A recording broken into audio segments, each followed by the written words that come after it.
I'll let you guys take it from here. Excellent. Yeah, thanks, Kelsey, so much for having us. We're very excited to be here. And thank you, Didthis team, for just agreeing to come with us and share Didthis with this crew. We really appreciate that too. So yeah, to kick us off, I just want to start by introducing the team to everybody. We have the amazing Josh, Amy, and Les with us. So we have Josh, who is a senior staff engineer, who is also a successful entrepreneur. I know we have a lot of entrepreneurs and people running their own businesses and building brands here. Josh is also an accomplished pianist. He has dueling pianos in his home and a grand piano, which he recently restored and he posted on Didthis.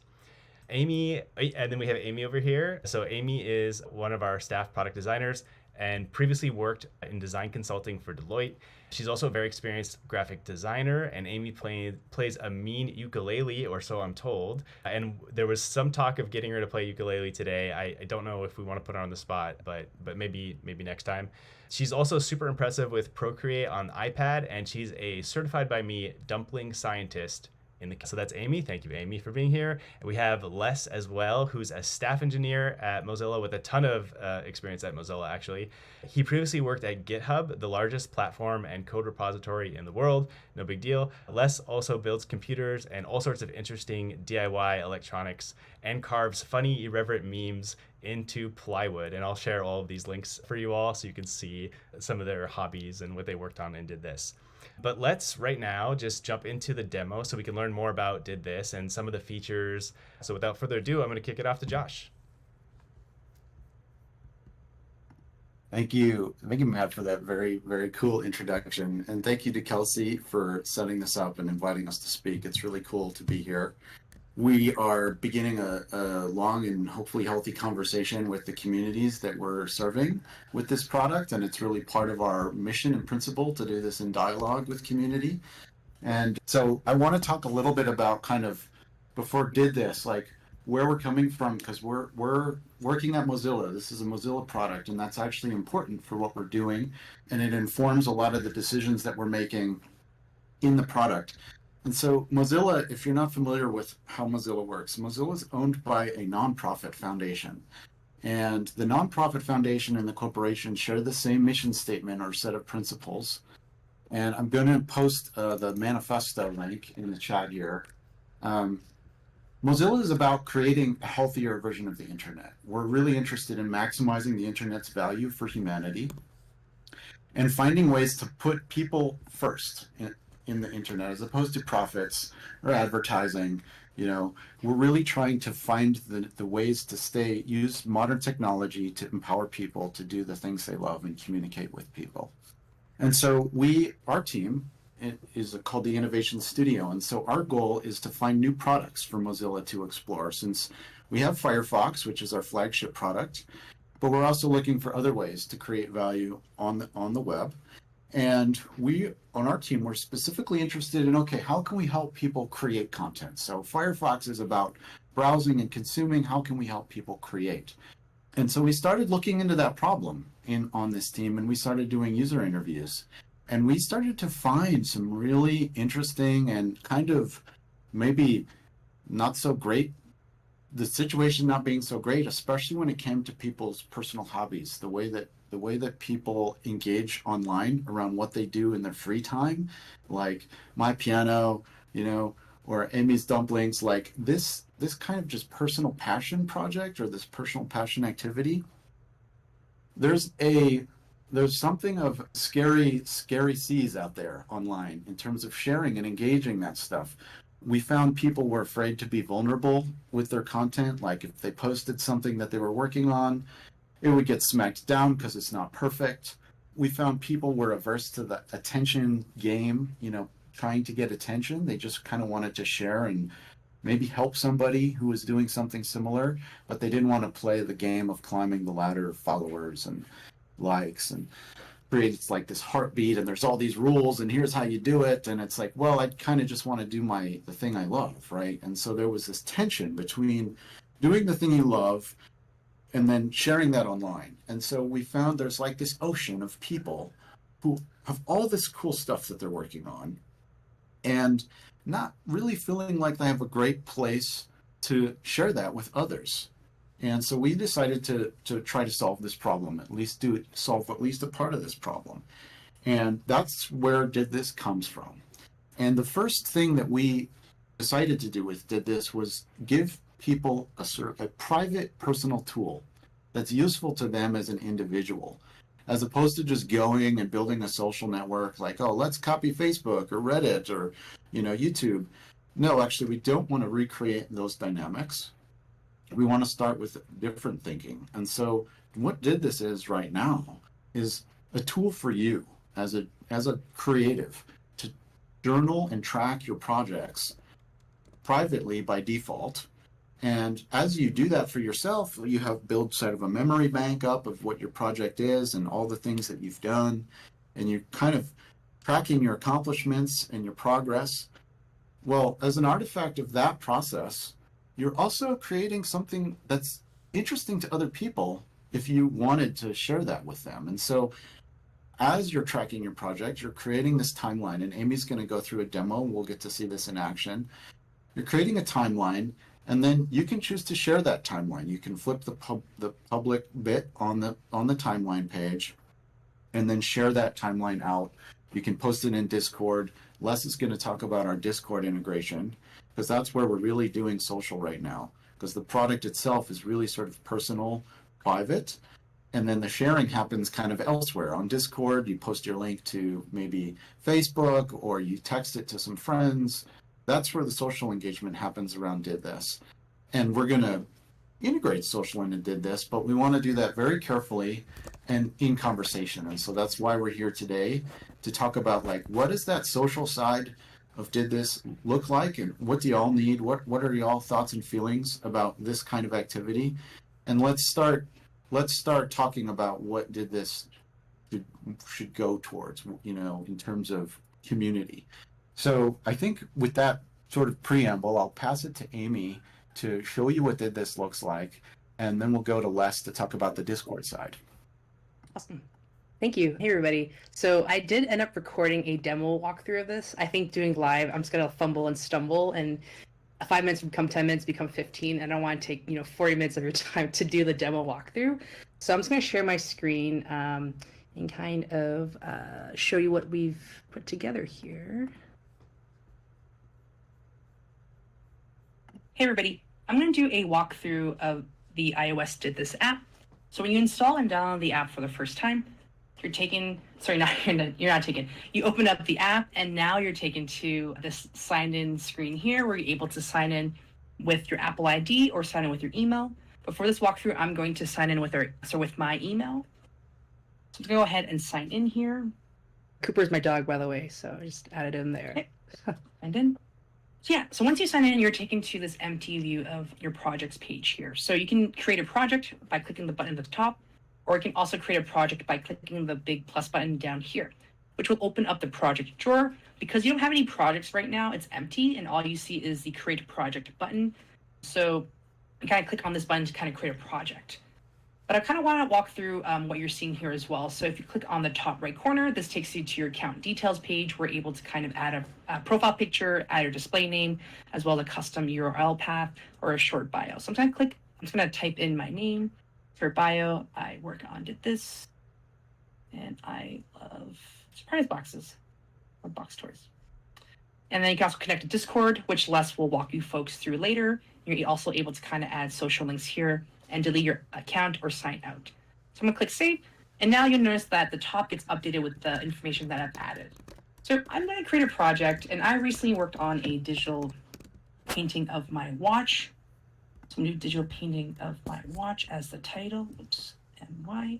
Product description, I'm gonna write, the tools I've used. So the tools used is my iPad Pro plus Procreate. And then you're able to kind of select the status of your project. So because I finished my painting recently, I'm gonna click complete. But you can also select active or pause depending on the status of your project. So I'm also gonna upload a project image cover. So you can upload via photo library or take a photo through your camera. So I'm gonna do photo library. I'm gonna use this image as the cover image. A lot of dog photos there, apologies. Of my watch. So here, you notice that there's also a public project toggle here. So like like Josh has mentioned earlier, things are basically private by default. So you notice that this toggle is toggled off. So I'm gonna keep it like that for now, and things look great. And I'm gonna create my project. So now once you create your project, it takes you to the project page here. So you can see, you can share the project. You can also click on this pencil icon to edit the project. You can click on that to share as well. Oops, I'll walk through that later. But right now it's empty, so I'm gonna go ahead and add an update. You can add an update two ways, through the add update button here, or you can also click on that big plus button. And now you notice that because I've added a new project, the digital painting of my watch project is added to this project drawer. So I'm gonna go ahead and add an update to this project. So there's three updates you can do here: a text update, an image update, as well as a link update. So link update here, if you have a link to a website or something, you can add it to this input field here. You can also click on when it's been added, and you can also write a quick description about this, blah, blah, blah. Just erase that. But because I want to show the image progression of my painting, I'm going to go ahead and add a image update. So I'm going to click this one. So this is an initial sketch of my drawing or painting. So initial sketch of my watch. So I like to kind of, document my thinking and what I'm doing at each step right now. I'm gonna add in another update here. So this one here, I've added a little bit more detail to it. So I'm gonna say added more details to it and cleaned up the sketch, or I guess drawing, or outlines actually in this case. And then finally, I'm gonna add my last update here, which is the colored in version. So go ahead and select this one. And now I can say colored in my painting here. Boom. So yeah, so as you add updates, it will get added to the bottom here, which is our project timeline view of the project. So you can kind of edit the updates if you want to. You can kind of change the image, change your caption. So I'm gonna click back. But yeah, so you can also sort it by newest first or oldest first. So once you do oldest first, it's kind of reversed, where you have the oldest at the top and the most recent update at the bottom. So that's essentially how you create a project and add updates to it. So now I'm gonna walk you folks through how to share the project now. So I click on share project here, with the share icon at the top right. It will open up this modal here, letting me know that, hey, because your project is private right now, we can't share this out, or we can't provide you with the shareable link. So what happens now is it'll take you to edit project if you click on that button, and you just scroll down to the public project toggle here and just toggle that on. I want to toggle this one off for now. That's related to Discord, which we'll talk about later. But yeah, so now that the project is public, I just click save, and now I'm able to share this project with, your friends and family, to different iMessage groups, WhatsApp groups, etc., or Discord servers as well. You're also able to kind of copy the link directly and share it. But yeah, so that's essentially it. That's how you create a project, add an update, and share your projects. So what happens is when you share that project out, the link out, folks will be able to kind of click into it, which will open up in their browser, and they're able to kind of look at your project. So yeah, and one last thing I do want to, share with you folks is how I've been using Didthis. So here is an example of my Didthis page. So I've got, art projects here, quick digital sketches. I like to cook, so I've got some, dishes and recipes that I've tried and made in the past. This crispy sprouts salad is very, very good. And, like I mentioned earlier, kind of on a quest to kind of make dumplings, or the best, tastiest dumplings. So here I got some dumpling projects, as well as me collecting my surprise box toys, as well as another favorite dish of mine, squash and bacon. So that's how I've been using it. And, I guess as you folks try out Didthis, you can kind of add, your art projects to it, maybe non-art projects as well, just because, people have many, many different types of hobbies. And we kind of want to, give people space to kind of showcase all of that, the work in progress stuff, more journey-like stuff, like maybe hikes you've been on, maybe, things you're crafting or tinkering with, maybe new skills you're learning. Like, this is where you can kind of, capture all that here. But yeah, so that's essentially the walkthrough of Didthis, and just me sharing, some of my projects as well with you folks. And yeah, excited to kind of see how you folks, use it, make it your own, and can't wait to kind of hear the feedback and suggestions you folks might have as well. So thanks. That's the end of the video. So thank you, everybody. I guess I will transition to Les, and then yeah, I'll pass it over to you. Alrighty, let's see. So I'm going to try to share my screen now because I too have recorded a video. Hopefully y'all can see this. So since Amy demonstrated basically the whole product, the only thing I'm going to show off is what we're trying to do in Discord. And I guess just a preamble to that, like we're all in Discord right now. You folks all hang out in a Discord. There's a reason we're not in, say, like a Twitter Spaces event, or we're not in some giant social media thing. Like we're going after the notion of a cozy web, where you're in a smaller group with fewer randos wandering in. And most Discords we've seen have a show and tell channel. Like you folks have a show and tell channel where you post images of your projects in progress. And we figured that's a good match for Didthis. So what if your show and tell channel could be assisted by a bot connected to Didthis? So I'm going to start the video here. I didn't record any audio, so I'm going to ramble over this as it's going. So here I am on my projects. And what I'm going to do, okay, hit play, there we go. So what I'm doing here is this is how you connect to Discord. So you go into your account settings. There's going to be a button in there that says connect to Discord. You click that button, and what it's going to do is take you off Didthis over to Discord, where it's going to ask you, are you sure? Do you want these guys to have access to your identity? And you say, yeah, sure. And it tells you everything that we're going to do with it, which is basically we just want to know who you are on Discord so we can connect who you are and Didthis with that. We're not going to post on your behalf or anything like that. So you authorize that. It'll bounce you back to Didthis, and you'll see now the connect button has changed into disconnect. So you can always undo this connection. So going on from there, I back out of my account settings, and now I'm going to post an update to one of my projects.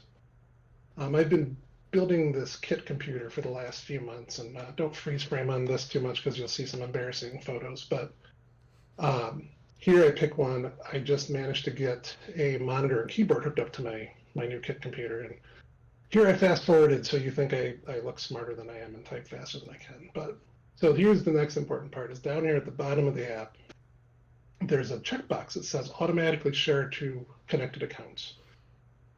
You can, in your account settings, choose to leave that button on by default, so it's easier to share, or you can choose to leave that checkbox off by default, so it requires a little more intentionality from you to do that. But at the end of the day, that little switch there decides whether or not this particular update gets shared to Discord. So I'm going to leave that on because I want to send this to our Discord channel. So I save this update, it shows up in my project. Now I'm going to bounce over to our Discord and Didthis.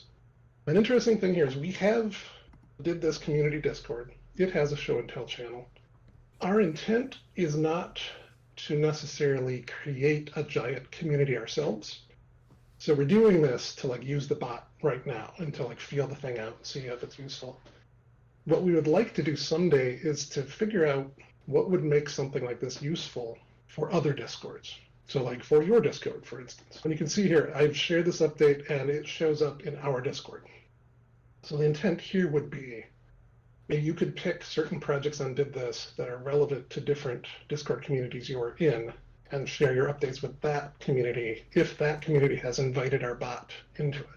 And then the next important thing about this is, okay, so the bot has shared my project update. There's a link in this message.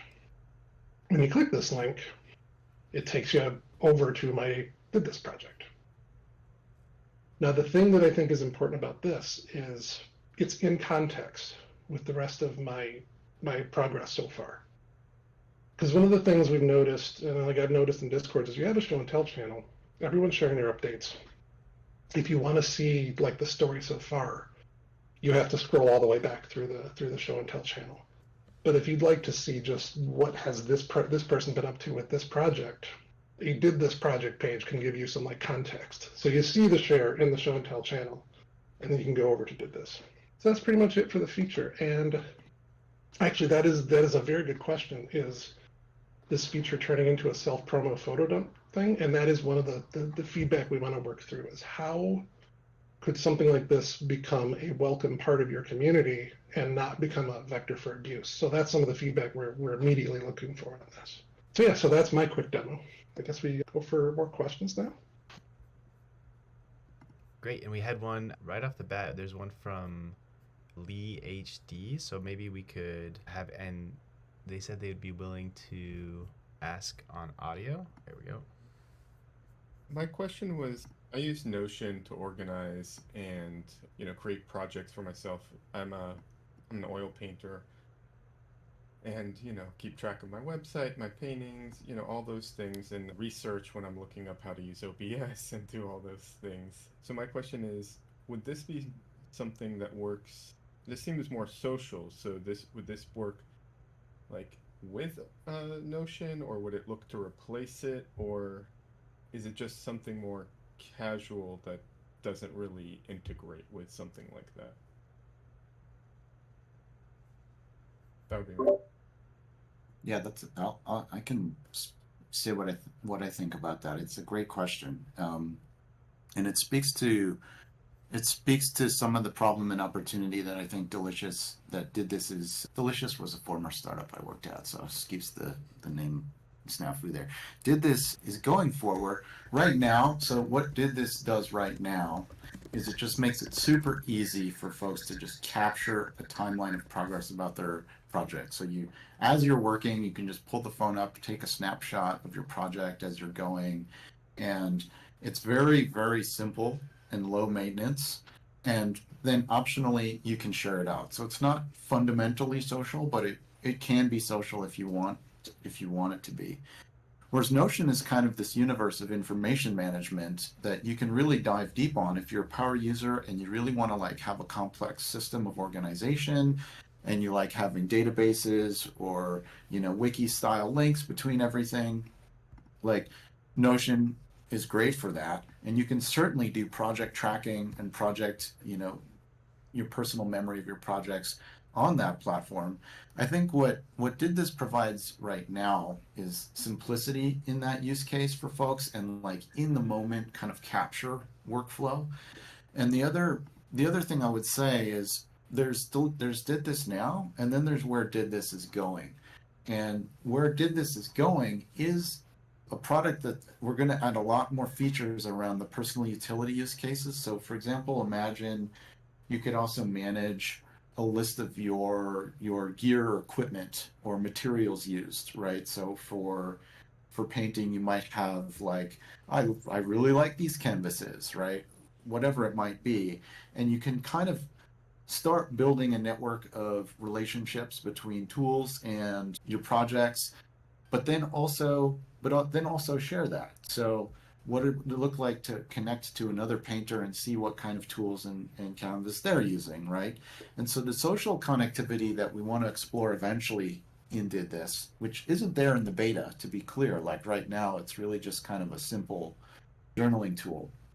But where we want to go is we really want to help people kind of share and expose the full breadth of their creative hobby engagement, and then learn and connect with others around all of that kind of surface area. So that would be a different value proposition than Notion, which is personal information management, and it does have some sharing and collaboration, but it's a little bit of a different point of view. So I don't know if that answers your question, but those are kind of my initial thoughts about where That things- absolutely does. Especially, I love Notion, but there's definitely a learning curve to it, a steep one to use it properly, and it's not for everybody, and it's definitely not the easiest thing. And I can also see theoretically ways of using Didthis, with Notion, since you can export it. But yeah, the simplicity of it definitely is appealing. So I was just curious, as someone who does do all that stuff. But that sounds very interesting. I also like the idea of being able to track your, like you're saying, the features that you're wanting to add. That sounds very interesting.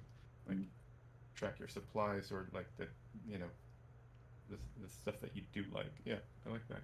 Thank you very much. I appreciate it. Great. Sure. Yeah, happy to help.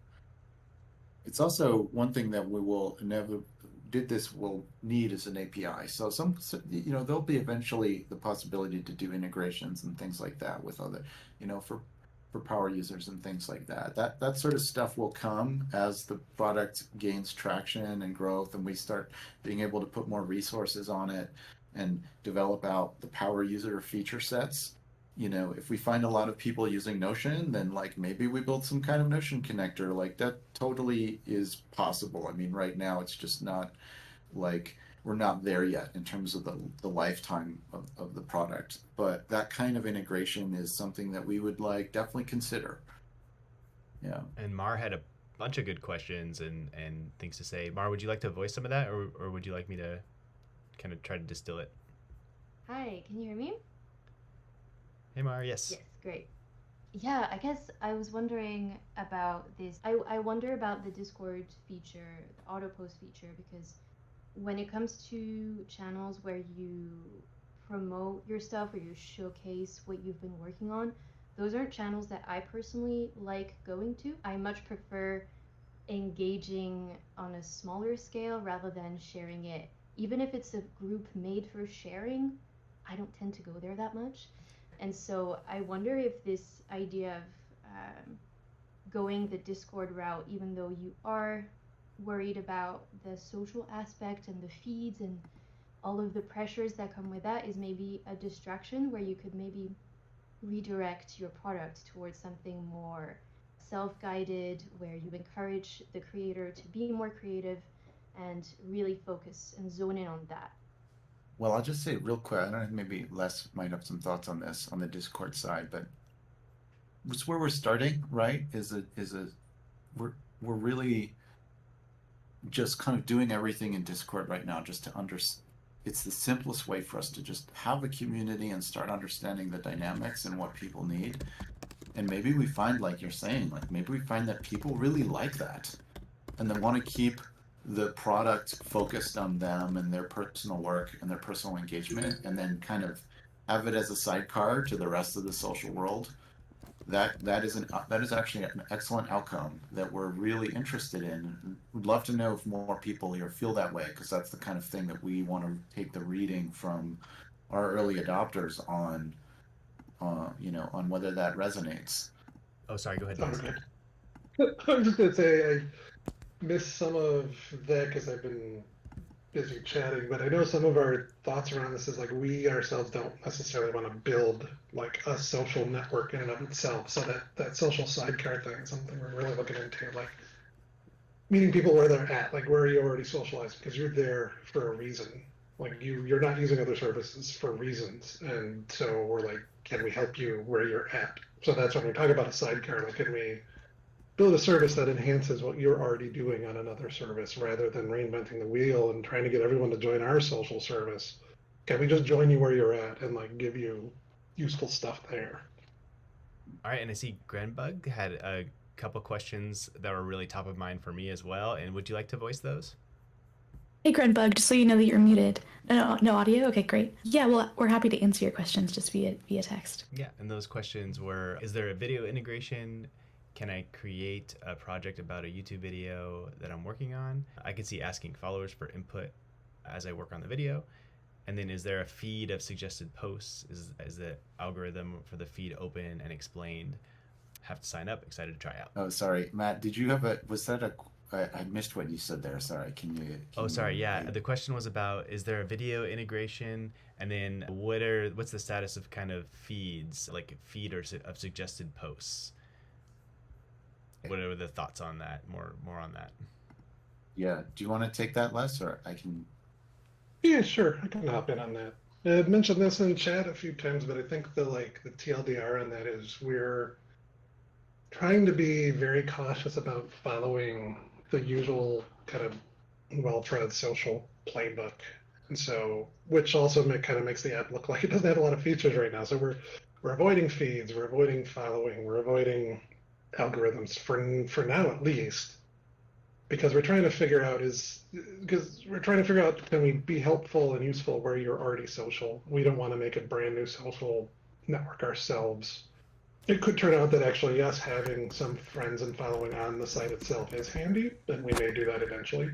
But we definitely don't want to turn it into like yet another Instagram. We don't want to turn it into like yet another Pinboard or Pinterest. We don't want to feed you algorithmically chosen projects. We would like you and your friends to feed each other projects with your own, interpersonal non-algorithm.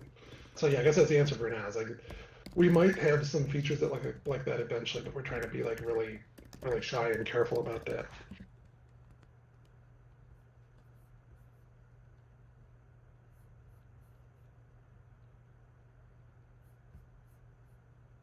I just want to clarify because this is coming up in the chat for those who aren't reading the chat. To sign up on the web, just go to the homepage and use the sign-in link in the top right corner.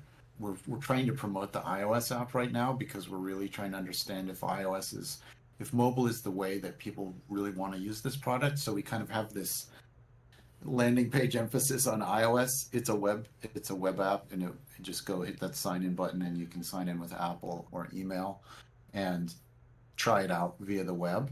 But if you do have an iPhone and you are interested in the product, please try that out as well, because we're looking for feedback on the iOS experience and to see if that really makes a difference to have a native app. The web app works on iPhone and Android, and we've designed it as a first-class web app, but having a native app accelerates the speed and the utility of the application and makes it feel a little bit more like I have this tool on my phone, and so the mental model is a little stronger for folks.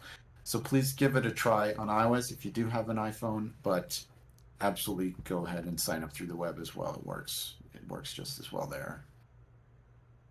And a really great question from It's Gemma is, will there be group projects where multiple people can post to the same project? Ooh, Yeah. I don't think we've thought of that yet. Wow, that's cool. Yeah. Yeah. Think about it a little bit occasionally, because we were also I've also brought up a few times like we should use Didthis to talk about Didthis. Like we should have feature development of Didthis as projects on Didthis, which would maybe be a group project because we're a team. Another good one from Art with Leah said, maybe instead of following people, we could follow projects. And I thought that was a really interesting. Mm-hmm. Totally. Following is the safest and easiest social thing for us. So following doesn't a lot of the dynamics around social media that create disincentives and toxicity don't apply if it's just following, right? And so following is really going to be early on the list of social features that we build, and the ability to just say, I want to know what's going on this project, or I want to know what this person is doing because they're doing really cool stuff. That's great. That's really like early on the roadmap for building social. So yes, thank you for the thumbs up on that feature request, and it's in the plan.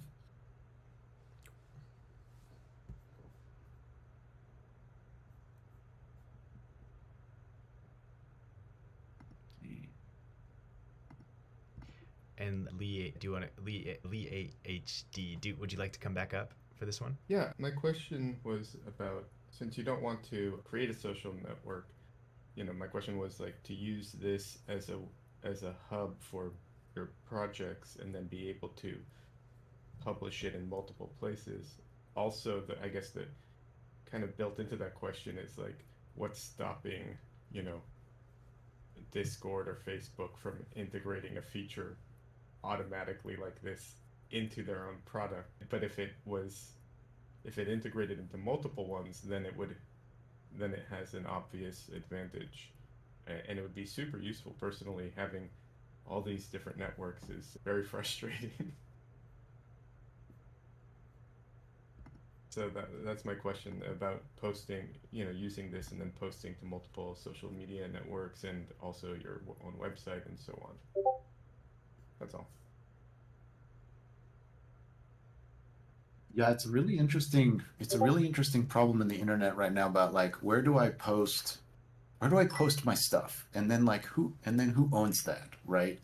And this is one of the big questions that we've been looking at as in Mozilla, because if Mozilla could push a button and change the internet in a way, it'd be like almost like go back to when people owned their own websites and just put their stuff on their own website and then had all the tools to like connect it to and get the social benefits.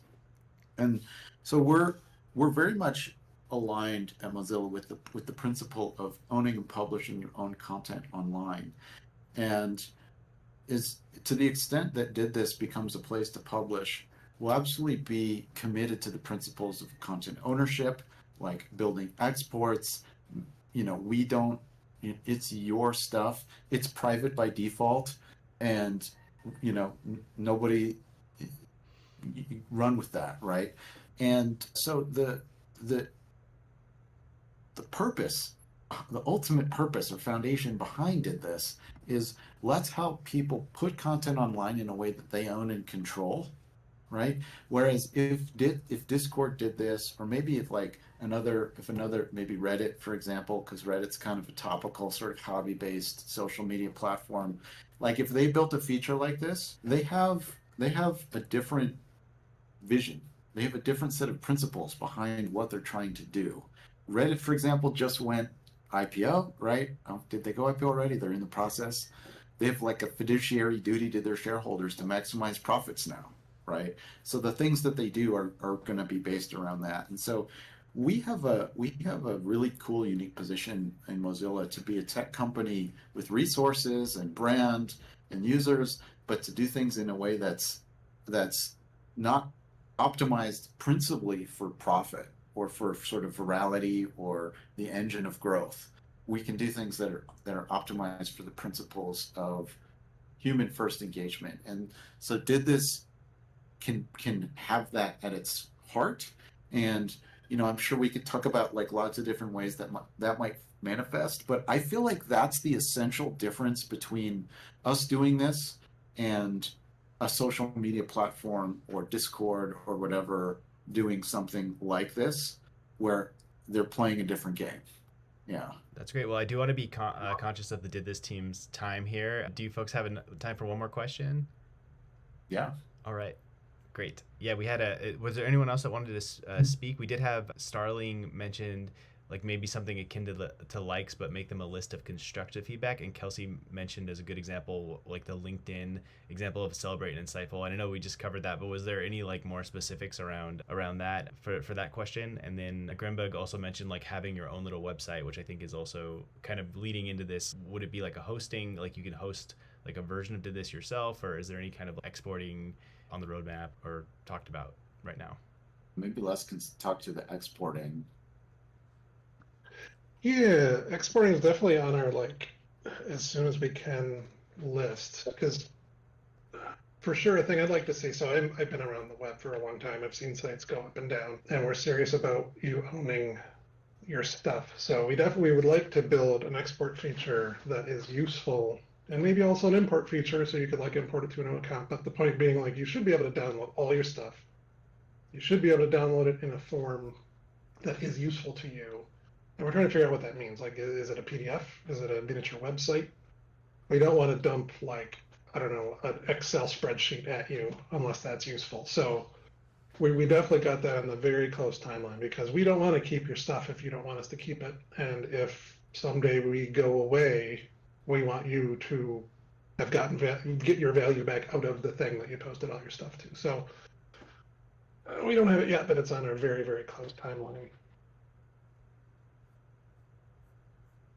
And to the point about constructive feedback, so that's absolutely the kind of thing that we're looking for, the type of features that we'd want to build first or test first in terms of social expansion of the product. And so let's please tell us what you like when you have a positive, are there features out there that feel really positive to you, that steer a community towards positive engagement and good faith and safety and being able to be vulnerable with each other? We need to learn about what those mechanics are, and we need to experiment with those. So please tell us what you've seen that works for you. And you can do that here. You can come to our Discord, where we have a bunch of different channels, the general and feedback, and we can talk about it there. We'd love to have that conversation and get ideas.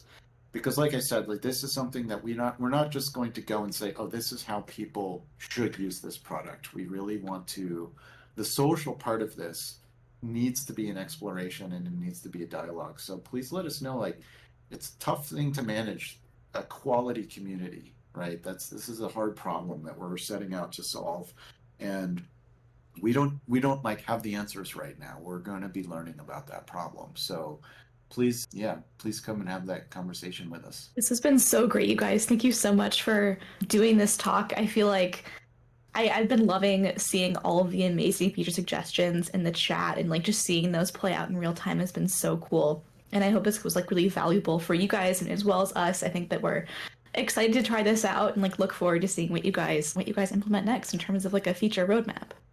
Yeah, thank you so much for everyone who attended today. This was great. It was lovely seeing you guys here and chatting with you guys. The Mozilla team will still be in the server after today, so they might come in and chat every so often. You can ask them questions. And yeah, they also have a Discord server, so go and check that out. And yeah, that's it.